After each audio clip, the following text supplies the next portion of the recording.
একজন মেয়ে যদি 3 বছর 4 বছর রিলেশনশিপ করে একই ছেলের সাথে, আচ্ছা বলেন তো ওর অস্তিত্ব, সতীত্ব, সম্মান, মান, ইজ্জত, দেহ আর কিছু কি বাকি থাকে?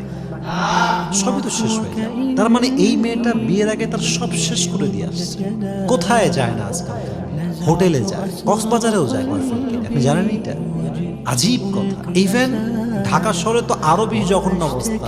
মেয়ের ফ্ল্যাট থাকে আলাদা, ছেলের ফ্ল্যাট থাকে আলাদা। ছেলেরা মেয়ের ফ্ল্যাটে যায়, মেয়ের ছেলের ফ্ল্যাটে আসে। খুবই কমন ফ্যাক্ট। আচ্ছা বলেন তো, একটা হোটেলের রুমে একটা ছেলে একটা মেয়ে থাকলে, একটা ফ্ল্যাটের রুমে একটা ছেলে একটা মেয়ে থাকলে কি হইতে পারে? কি বড় কোনো দরকার আছে যুবক ভাইয়ের আমাদের? আমরা তো এমনি বুঝি বিষয়।